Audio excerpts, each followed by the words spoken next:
تم بہت کچھ سوچ سکتے ہو، آسمان تک سوچ سکتے ہو، آسمان کے بعد جس کی ابتدا ہو اس کے بارے میں انسان سوچ بھی نہیں سکتا۔ بہرکیف یہ وہ روایت ہیں واقعاً جس پر غور کرنے کی بات ہے، اور جب انسان ان روایات پر غور کرتا ہے اس کے سجدے کا انداز جو ہے بدل جاتا ہے کہ وہ کون سا عمل انجام دے رہا ہے۔ اس عمل کی اگر اہمیت معلوم ہو جائے تو عمل کو انجام دینے کا طریقہ بھی بدل جاتا ہے۔ ایک محترم انسان معمولی طریقے سے نہیں، سجدہ بھی ایسے ہی نہیں، سجدہ ایسے نہیں ہے، سجدے کے لیے اس طرح کی روایات ہیں۔ یہ ایک مقام پر پیغمبر اسلام صلی اللہ علیہ وآلہ وسلم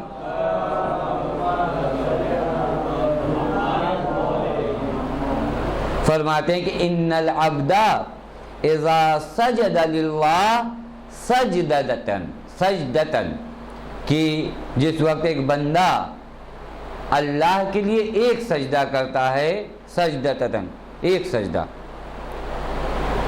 طہر اللہ موضع سجودہ، تو اللہ وہ جگہ جو یہاں پر وہ سجدہ کیا ہے اس جگہ کو پاک کر دیتا۔ معلوم ہے کہ وہ جگہ ظاہری طور پہ تو پاک ہے ہی ہے، معنوی لحاظ سے، کیونکہ موضع یہ بھی معلوم ہے آپ حضرات کو کہ نماز میں جس جگہ کا پاک ہونا ضروری ہے وہ سجدے کی جگہ ہے۔ بات آ گئی تو عرض کر دوں کہ فقہی لحاظ سے اگر تمام طرف نجاست ہو اور سجدے کی جگہ پاک ہو تو آپ کی نماز صحیح ہے، مگر یہ کہ جو نجاست ہے یہ نجاست گیلی نہ ہو کہ ایسا ہو کہ ہم سجدے میں جائیں اور جب زمین پر پیر رکھیں تو یہ نجاست ہمارے لباس یا بدن تک آ جائے۔ اگر ایسی نجاست نہیں ہے، خشک نجاست ہے لیکن موضع سجدہ پاک ہے، سجدے کی جگہ پاک ہے، تو ایسی جگہ پر ہم نماز پڑھ سکتے ہیں۔ کبھی کبھار سننے میں اسٹیشنوں پر لوگ سفر وغیرہ کرتے ہیں تو زیادہ پریشان ہوتے ہیں کہ یہاں نماز کیسے پڑھیں۔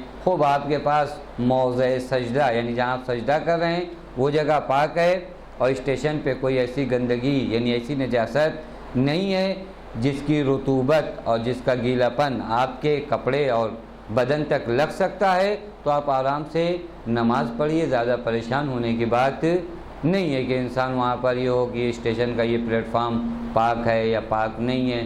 آپ کو صرف وہی موضع سجدہ اور موضع سجدہ جہاں سجدہ کرنا ہے اس کو پاک کرنے کے لیے ہمارے یہاں سجدگاہ موجود ہوتا ہے، اس کو ہم رکھتے ہیں وہ موضع سجدہ۔ اور اگر بہت اطمینان کے لیے چاہے تو انسان جو ہے اس زمین کو بھی کتنی موضع سجدہ یعنی اس سے زیادہ سجدگاہ سے بڑی جگہ آپ کو نہیں چاہیے۔ اس سجدگاہ اتنی جگہ اگر آپ کو کسی زمین پہ پاک مل جاتی ہے آپ آرام سے وہاں اپنی نماز پڑھ سکتے ہیں۔ لہٰذا بس اوقات دیکھنے میں آیا مومنین پریشان ہوتے ہیں کہ مولانا یہاں بھی نجس ہوگا وہاں بھی نجس ہوگا۔ خوب آپ کو یہاں وہاں کی نجاست سے مطلب نہیں ہے، آپ نماز پڑھیے موضع سجدہ آپ کا پاک ہو۔ یہ ایک مطلب تھا جو عرض کیا کہ طہر اللہ سے مراد یہاں پر یہ طہارت ظاہریہ نہیں ہے، کیونکہ طہارت ظاہریہ تو معلوم ہے کہ جہاں انسان سجدہ کر رہا ہے وہ جگہ جو ہے پاک ہے۔ طہر اللہ موضع سجودہ، اللہ اس کے سجدے کی جگہ کو پاک کرتا ہے، کہاں تک؟ الی سبع الارضین، سجدہ اس نے یہاں کیا، زمین کے 7 طبقے جو ہیں وہ 7 طبقے پاک ہو جاتے ہیں۔ کتنا بڑا عمل ہے اور کتنی آسانی سے ہم اسے انجام دیتے ہیں۔ یعنی کوئی کمپیئر اور مقایسہ بھی نہیں کیا جا سکتا۔ ہم لوگوں کی آسانی جتنی آسانی سے ہم انجام دیتے ہیں اور عمل کتنا بڑا ہے، ان دونوں کو ملائیں تو پھر ہنسی آتی ہے اپنے سجدے پر کہ کام اتنا بڑا کرنے جا رہے ہیں اور پتہ نہیں ابھی ہم نے سوچا بھی نہیں کہ سجدہ جو ہم کر رہے ہیں اس سجدے کی فضیلت کیا ہے، اس سجدے کی اہمیت کیا ہے، یہ سجدہ ہمیں کیا کر رہا ہے، ہمارے اندر کون سی چینجنگ لا رہا ہے۔ اور جب یہ تب نہیں سوچیں گے تو پھر اس کے بعد ہو سکتا ہے ہزاروں سجدے ہم انجام دیں، بات واضح، ہزاروں سجدوں کو انجام دینے کے بعد ہماری زندگی میں کوئی چینجنگ کوئی بدلاؤ نہ آئے۔ اس کی وجہ صرف یہی ہے کہ ہم نے سجدے کے مفہوم کو نہیں سمجھا، سجدے کی عظمت کو نہیں سمجھا۔ اسی لیے ہمارے یہاں یعنی اس مذہب حقہ میں سب سے زیادہ جس بات پر زور دیا جاتا ہے وہ معرفت ہے۔ کہ جو بھی عمل آپ انجام دیجئے وہ معرفت کی بنیاد پہ انجام دیجئے۔ اگر آپ معرفت کی بنیاد پر انجام دیتے ہیں عمل، تو ایک عمل بہت دیکھنے میں کوانٹٹی اس کی بہت کم ہوگی، دیکھنے میں 1-2 لگے گا، لیکن وہ 1-2 اس ہزاروں سے بہتر ہے جو 1000 آپ کو انسان نہ بنا پائیں۔ وہ سجدہ واحد جو انسان کو انسان بنا دے وہ ان ہزاروں سجدوں سے بہتر ہے جو سجدے انسان کو انسان نہ بنا پائیں۔ یہ وہ حقیقت ہے سجدے کے سلسلے میں جہاں انسان کو خیال رکھنا چاہیے، اور ایک ساجد کو سب سے اہم جو خیال رکھنا ہے وہ وہی تواضع، کہ سجدے کی حالت میں تواضع کی کیفیت انسان کے اندر انکساری کی کیفیت آنی چاہیے۔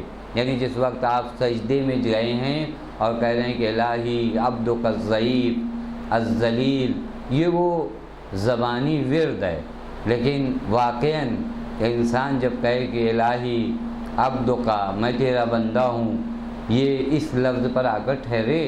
عبدک، جب انسان یہ کہتا ہے کہ میں تیرا بندہ ہوں، یعنی تو میرا مولا ہے میں غلام ہوں، تو میرا مولا ہے میں غلام ہوں۔ پھر اس کے بعد غلام کے لیے کوئی سوال پیش آتا ہے؟ غلام کو اپنے مولا کے سامنے کوئی سوال پیش نہیں آتا کہ مولا نے کیا دیا کیا نہیں دیا۔ اس طرح کے سوال وہ اٹھاتا ہے جس نے ابھی تک عبدکا کے معنی کو نہیں سمجھا۔ یا تو یہ عبدکا کہ میں تیرا غلام ہوں کہنا چھوڑو، بات واضح ہے، یعنی ہم کہہ رہے ہیں کہ میں تیرا غلام ہوں، غلام کی ڈیمانڈ کیسی، غلام کی مانگ کیسی؟ غلام کا تو پورا وجود کسی کا ہے، جس کے سامنے حاضر ہوا ہے وہ اسی کا ہے، اور جب وہ اسی کا ہے تو یہ اس دل سے اس کے خلاف آوازیں اٹھنے کا مطلب یہ عبدکا ابھی واضح نہیں ہوا۔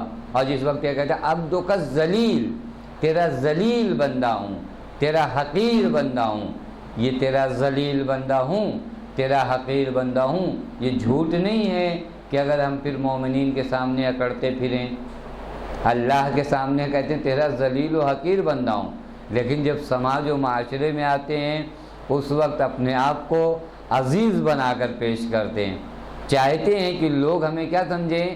عزیز سمجھیں، لوگ ہمیں بڑا سمجھیں، لوگ ہماری عزت کریں۔ توجہ کیجیے گا میرے دوستو عزیزو، جب آپ خدا کے سامنے ابھی کہہ کے آ رہے ہیں کہ میں تیرا ذلیل بندہ ہوں، میں تیرا حقیر بندہ ہوں، میں تیرا مسکین بندہ ہوں، تو یہ یا تو یہاں یہ جھوٹ تھا۔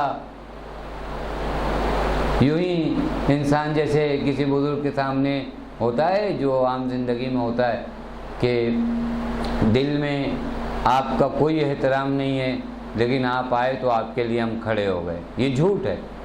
جھوٹ صرف زبان کا جھوٹ نہیں ہوتا، کردار کا جھوٹ اسی کو کہتے ہیں۔ کردار جہاں جھوٹا ہوتا ہے وہ یہی کردار کا جھوٹ یہی ہوتا ہے کہ ہم اظہار محبت کریں آپ سے لیکن دل میں نفرت ہو۔ آپ آتے ہیں تو آپ کے احترام میں ہم کھڑے ہو جاتے ہیں، لیکن دل میں آپ کی عزت ہمارے لیے نہیں ہے۔ اگر دل میں آپ ہمارے لیے عزیز نہیں ہیں تو یہ آپ کے لیے کھڑا ہونا ایک جھوٹ ہے۔ اگر ہم خدا کے سامنے عبدک الذلیل کہہ کر آ رہے ہیں تو ان بندگان خدا کے سامنے اکڑ ایک جھوٹ ہے، یا تو یہ جھوٹ ہے یا وہ جہاں ہم نے کیا ہے جس طرح ہم لوگ عادت ہو گئی ہے۔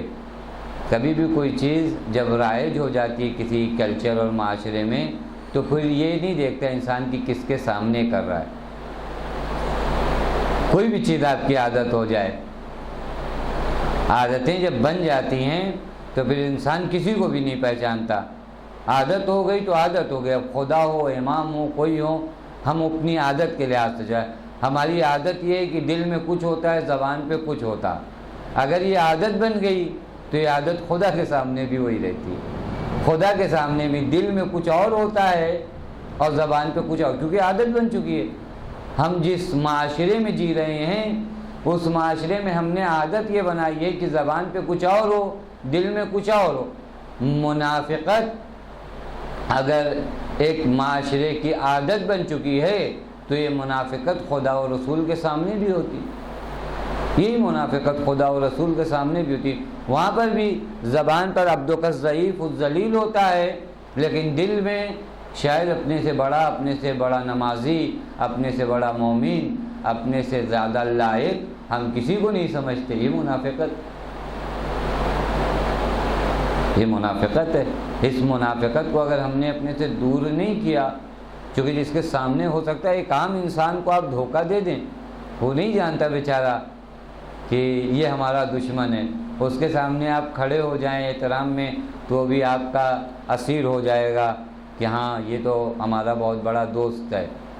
لیکن اللہ تعالیٰ کے سامنے یہ کہنا کہ عبدک الضعیف الذلیل اور اس کے بعد اپنے آپ کو عزیز اور بڑا سمجھنا، اللہ تو ہمارے دل کے حالات سے واقف ہے، حبل الورید سے قریب ہے۔ اس اللہ کو دھوکہ تو نہیں دیا جا سکتا، لیکن کوشش کرتا ہے انسان۔ دھوکہ نہیں دے پاتا لیکن کوشش کرنے میں کوئی کسر نہیں چھوڑتا۔ یہ کوشش ہے کہ ہو سکتا ہے ایک مرتبہ اللہ کو بھی دھوکہ دے جائیں، یا اگر یہ کوشش نہیں ہے تو پھر کیوں ہے؟ تو پھر اس کو کہا جائے گا یہ عادت ہے۔ ہم جانتے ہیں کہ اس کو دھوکہ نہیں دے سکتے، لیکن اب کیا کریں کہ ہماری عادت یہ بن چکی ہے کہ دل میں کچھ ہوتا ہے، زبان پر کچھ ہوتا ہے۔ اس چیز کو اگر قوموں سے، سماج سے، معاشرے سے ہٹا دیا جائے، لوگ واقعاً پورا معاشرہ، پوری دنیا راہ راست پہ آ سکتی ہے۔ وہ جو باتیں ہمارے ظاہر میں ہیں وہی ہمارے دل میں آ جائیں، وہ جو کچھ کہتے ہیں اسی پر عمل کرنے کی کوشش کریں، وہ جو کچھ سمجھے ہیں اسی پر یقین کر لیں، وہ جو کچھ کر رہے ہیں اسے یقین کے ساتھ کریں، تو ہماری زندگی کا انداز بدل جائے گا۔ اور جو لوگ دل و زبان کے ساتھ ہوتے ہیں وہ امام حسین کے ساتھ ہوتے ہیں، اور جن کی دل و زبان میں فرق ہوتا ہے وہ کوفے میں رہ جاتے ہیں، کربلا تک نہیں پہنچ پاتے۔ کربلا تک وہ پہنچتا ہے جس کی زبان اور دل ایک بات کہے، جس کی زبان اور دل میں فرق ہو جائے وہ کوفے میں رہتا ہے، کربلا نہیں جاتا۔ اور یہ کہا بھی، جب امام نے پوچھا اس شاعر سے کہ تم نے کوفے کے حالات کیا دیکھے، تو کہا مولا ان کے دل آپ کے ساتھ ہیں اور ان کی تلواریں آپ کے خلاف ہیں۔ یہ وہی ہے کہ یہاں دل سے مراد وہ دعوے توجہ فرما رہے ہیں، یعنی وہ چاہتے ہیں آپ کو، محبت ہے آپ سے۔ دیکھیں انکار نہیں کیا گیا، توجہ کیجیے گا، بات شاید کہیں سے کہیں نکل جائے لیکن حق یہ بنتا ہے۔ انکار نہیں کیا اس شاعر نے کہ مولا وہ آپ کو نہیں چاہتے، ہے محبت ہے، لیکن یہ محبت دنیا کے ساتھ محبت ہے۔ سرے سے انکار کیا کہ کوفے والے آپ کو چاہتے ہی نہیں، محبت ہے، لیکن اس محبت کے تقاضے کچھ اور ہیں۔ کچھ محبت ہوتی ہے بغیر شرط کے، بعض محبت ہوتی ہے شرط کے ساتھ۔ کوفے والوں کی محبت شرط کے ساتھ تھی کہ حسین کو چاہتے ہیں، لیکن اس محبت کی شرط ہے۔ شرط کیا ہے؟ کہ ہماری دنیا آباد رہے، ہمارا سب کچھ اپنی جگہ پر رہے، اس کے باوجود حسین تو ہیں ہی اس لائق کہ ان سے محبت کیا جائے۔ لیکن ایک محبت ہوتی بغیر شرط کے، وہ محبت جو بغیر شرط کے ہے وہ اصحاب امام حسین میں کوئی شرط نہیں ہے، کوئی پیمان نہیں ہے، کوئی عہد نہیں ہے، مولا یہ دیجئے وہ دیجئے، یہ ڈیمانڈ ہے وہ ڈیمانڈ ہے۔ اس محبت میں کوئی ایگریمنٹ نہیں ہے، مادیات کا کوئی ایگریمنٹ نہیں ہے، کوئی ایگریمنٹ نہیں، کوئی ڈیمانڈ نہیں، کوئی تقاضا نہیں۔ یہ محبت انسان کو کربلائی بناتی ہے۔ وہ محبت جو ڈیمانڈ کے ساتھ ہوتی ہے، ڈیمانڈ جب پوری نہ لگے، پوری نہ ہونے پائے تو یہ محبت خاموش بیٹھ جاتی ہے۔ یہ محبت بہت دیر تک نہیں کھڑی ہوتی، کیونکہ اس محبت کی بیساکھیاں کیا ہوتی ہیں؟ ان کی ڈیمانڈ۔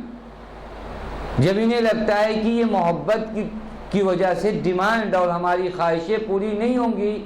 خواہش حسین اور خواہش دنیا جہاں ایک ساتھ دل میں ہوتی ہے، وہاں بس اوقات ایسا ہوتا ہے تاریخ میں کہ خواہش دنیا خواہش حسین پر غالب آ جاتی ہے، لیکن جہاں صرف ایک خواہش ہوتی ہے، جہاں صرف ایک محبت ہوتی ہے، محبت حسین، وہاں دنیا امان نامہ لے کر آتی ہے، لیکن اس امان نامے کو ٹھکرا دیا جاتا ہے۔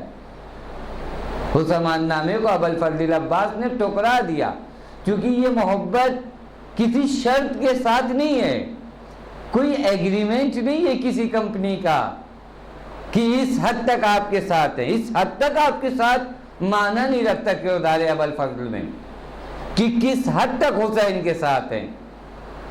یہ یعنی کیا، کس حد تک اور کہاں تک حسین کے ساتھ ہیں، یہ معنی اپنی زندگی سے ہٹا دیجئے۔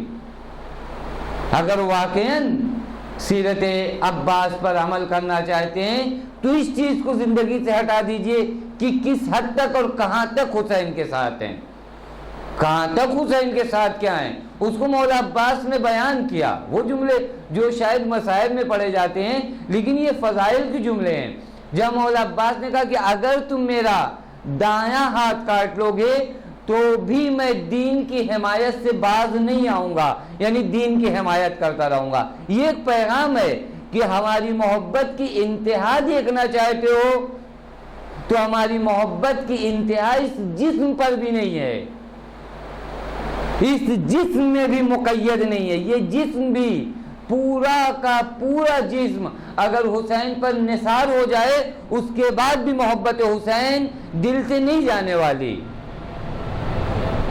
یہ ایک محبت کا انداز الگ ہے، یہ محبت کا انداز انسان کو علمدار کربلا بناتا ہے، یہ محبت کا انداز ہے۔ اور ایک جملہ، چونکہ وقت نہیں ہے میں بس یہیں پہ ختم کر دوں کہ ایک جملہ بہت آسانی سے کہا جاتا ہے مولا عباس کو کہ سکائے کربلا، ایک پیغام ہے اس میں، ایک پیغام ہے، ایک میسج ہے۔ مولا عباس کو سکائے کربلا کیوں کہتے ہیں؟ چونکہ آپ کربلا میں سکائی کے فرائض انجام دیتے، لیکن ابھی بھی وہ سکائے کربلا ہے۔ سن 61 ہجری میں جو سکائے کربلا تھا وہ ابھی بھی سکائے کربلا ہے۔ یعنی کیا، اس جملے پہ کبھی غور کیجئے کہ وہ جو سن 61 ہجری میں سکائے کربلا تھا ابھی بھی سکائے کربلا ہے، اور تا قیامت وہی سکائے کربلا ہے۔ یعنی یہ سکائے کربلا کا حقیقی میسج کہ سکائے کربلا کسے کہتے ہیں؟ سکائے کربلا یعنی وہ کہ کربلا سے جو کچھ، کربلا کیا ہے، ہم کیا کہتے ہیں، کربلا ہماری ضرورت ہے، ہمارے وجود میں جو پیاس بھڑک رہی ہے، ہمارے وجود میں معارف کی جو آگ لگی ہوئی ہے، ہم پیاسے ہیں یا نہیں؟ کل کربلا میں اگر خیام امام حسین میں پیاس تھی اور مولا عباس وہاں سکائے کربلا تھے، تو آج وہی پیاس عزاداروں کے درمیان بھی ہے، وہی پیاس۔ وہ پیاس ہو سکتا ہے ظاہری پانی کی ہے، لیکن کربلا وہیں تو نہیں ختم ہوتی۔ کربلا کی پیاس آج ہر انسان کو ہے، پیاسا ہے انسان کربلا کا۔ کہتے ہیں نا کہ ہم پیاسے ہیں اس چیز کے، ہم پیاسے ہیں قرآن کے، ہم پیاسے ہیں معارف اہل بیت کے۔ اسی طرح ہم کہتے ہیں ہم کربلا کے پیاسے ہیں، یعنی ہمیں کربلا سکھائی جائے، ہمیں کربلا سے سیراب کیا جائے، ہمارے قلوب کو کربلا کے پانی سے، کربلا کے وہ پانی جس میں حیات موجود ہے، اس سے سیراب کیا جائے۔ اس سے کون سیراب کرے گا؟ اسے یہ سکائے کربلا سیراب کرے گا۔ کل اس نے مادی طریقے سے پیاس بجھائی، آج اگر ہماری معنوی پیاس ہے تو یہی مولا عباس کی سیرت ہے جو حقیقی معنوں میں ہماری پیاس بجھا سکتی ہے۔ اگر کربلا کو کسی کو سمجھنا ہے، اور کربلا کی پیاس جو مومنین کے دلوں میں ہے، اس پیاس کو بجھانا ہے تو سیرت عباس سے عمل کرنا پڑے گا۔ کربلا کو سیکھنے کے لیے عباس کے در پہ جانا پڑے گا۔ تو یہ سکائے کربلا، سکائے کربلا یعنی یہ نہیں کہ سکائے کربلا وہ مولا عباس کا درجہ اتنا نہیں ہے کہ مولا عباس آئیں صرف پیاسوں کو کچھ پانی پلا دیں، نہیں، وہ جو حقیقی پیاس ایک مومن کے دل میں لگی ہوئی ہے، اس پیاس کو بجھانے کے لیے بھی یہی سکائے کربلا ہے۔ اور اسی مرتبے کو دیکھ کر امام نے کہا کہ کل قیامت میں میرے چچا کے رتبے کو دیکھ کر اولیاء الہی غبطہ کریں گے، چونکہ یہ مرتبہ ہے کہ جہاں پیاس کو آج تک مولا عباس بجھا رہے ہیں۔ آج تک جو بھی کربلا کے پاس گیا اور اس نے کہا کہ آقا ہم پیاسے ہیں، مولا ہم پیاسے ہیں، کہیے تو جا کے کربلا کے پیاس کہ آقا ہم پیاسے۔ کل جس طرح خیام امام حسین سے الاتش الاتش کی صدائیں بلند ہو رہی تھی، آج اسی طرح ہم بھی الاتش الاتش کی صدائیں بلند کریں گے۔ ہم بھی پیاسے، ہم بھی پیاسے۔ کل فرات پہ پہرا لگایا گیا تھا، آج معرفت اہل بیت پر پہرا لگایا جا رہا ہے۔ آج شیعان علی کو اس طرح کے مواقع ایجاد کیے جا رہے ہیں کہ علی کے چاہنے والے علی کے معارف کو حاصل نہ کر پائیں۔ کل نرغیادہ سے پانی لے کر عباس علمدار آئے تھے، آج پھر ہم مولا عباس کو صدا دیں گے کہ آقا آئیے ہماری مدد کو، مولا آئیے ہماری نصرت کو۔ ہم بھی پیاسے ہیں، ہم بھی پیاسے ہیں، ہماری بھی پیاس آپ بجھائیے۔ کربلا کے معارف پر لوگ پہرے لگا رہے ہیں، ان پہروں کو آپ نرغہ اعداء سے کربلا کے معارف کو نکال سکتے ہیں۔ آپ کربلا سے نکال کر لائیے معارف کو، آپ ان نرغہ اعداء سے معارف کربلا کو نجات دیجیے اور ان معارف سے ہمیں سیراب کیجیے۔ پوری دنیا پیاسی ہے، اور عباس سخی ابن سخی ہے، کریم ابن کریم ہے۔ اگر آپ سچے دل سے اس غازی کو آواز دیں گے تو ضرور آپ کی مدد کو آئے گا۔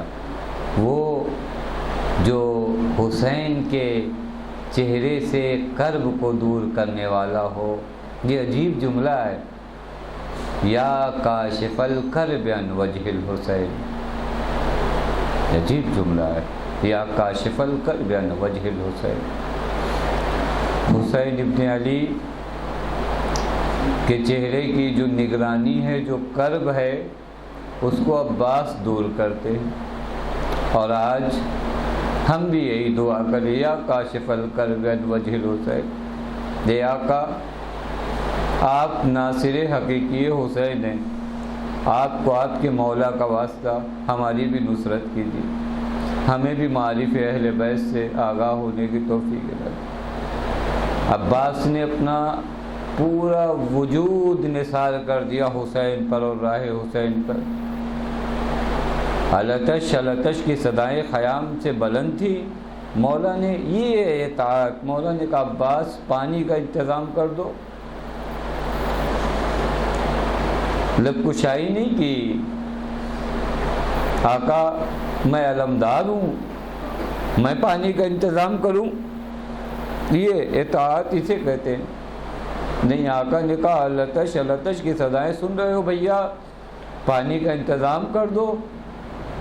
خوشی کے ساتھ کہ میرے آقا کا حکم ہے، میرے مولا نے فرمایا خیمے تک آئے بی بی سکینہ کی خدمت میں۔ سکینہ پیاسی ہو؟ ہاں چچا پیاسی ہوں، اپنی مشق مجھے دے دو۔ مشق لیا۔ میرے دوستو عزیزو، مقام تصور ہے کہ اگر عباس جیسا چچا سکینہ جیسی بھتیجی سے آ کر کہے کہ سکینہ اپنی مشق مجھے دے دو، تو بچی کے دل میں کیا کیفیت رہی ہوگی، کوئی مقتل اس کو نہیں لکھ سکتا، کوئی مقتل اس کو نہیں لکھ سکتا۔ وہ جو کیفیت سکینہ کے دل میں ہے۔ بعض علماء پڑھتے ہیں کہ سکینہ نے بچوں کو بلایا، جمع کیا، اے بچوں آؤ، میرا چچا آیا ہے، میرے چچا نے کہا ہے کہ سکینہ تیرے لیے پانی لاؤں گا، بچوں اب پیاس تمہاری تمام ہونے والی ہے، اب تم پیاسے نہ رہو گے۔ ہار باب ازر کس ارمان کے ساتھ بھتیجی نے چچا کو الوداع کہا۔ چچا میدان کو گیا اور اپنی پوری قوت کے ساتھ، اپنے پورے وجود کے ساتھ مشق سکینہ کو بھر کے لوٹ رہا تھا، لیکن اس چچا پر کون سی مصیبتیں ٹوٹی، اس خیمے میں موجود بھتیجی کو آ کر کون بتائے۔ ہاں اس وقت اس بھتیجی نے ایک منظر دیکھا کہ چچا کا علم بابا کے ہاتھوں میں ہے۔ ایک سوال کیا، یا ابتا این امی العباس، بابا میرے چچا عباس کہاں ہے؟ اے بابا میرا چچا خلاف وعدہ عمل نہیں کرتا، بابا میرے چچا نے وعدہ کیا تھا، بابا میرا چچا کہاں ہے؟ حسین ایک جواب دیتے ہیں، بیٹی سکینہ اب چچا کا انتظار نہ کرنا۔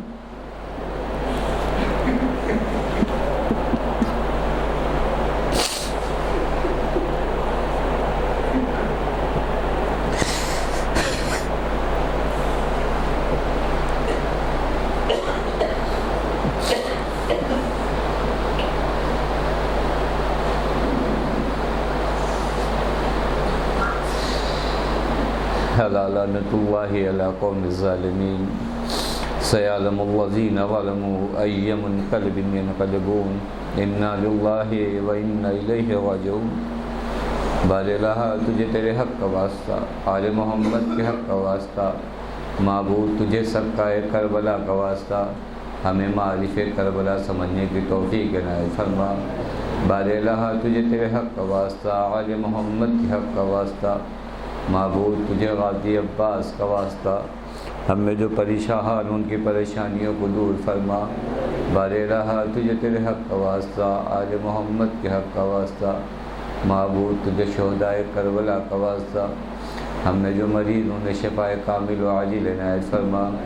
بار الہ تجھے تیرے حق کا واسطہ، آل محمد کے حق کا واسطہ، معبود ہم میں جو مقروض ہوں ان کے قرض غیب سے ادا فرما۔ بار الہ تجھے تیرے حق کا واسطہ، آل محمد کے حق کا واسطہ، معبود تجھے سقائے حرم حضرت عباس کا واسطہ، ہم میں جو حج و زیارات کے مشتاق ہوں انہیں حج و زیارات سے مشرف فرما۔ بار الہ تجھے تیرے حق کا واسطہ، آل محمد کے حق کا واسطہ، اتباعِ عالیات کی حفاظت فرما۔ بار الہ تجھے تیرے حق کا واسطہ، آل محمد کے حق کا واسطہ، ہماری اس مختصر سی عبادت کو قبول فرما۔ بار الہ تجھے تیرے حق کا واسطہ، آل محمد کے حق کا واسطہ، معبود تجھے بی بی زینب سلام اللہ علیہ کا واسطہ، وارث عدل و انصاف امام زمان کے ظہور میں تعجیل فرما، ہمیں ان کے اعوان و انصار میں شمار فرما۔ ربنا تقبل منا انک انت السمیع العلیم۔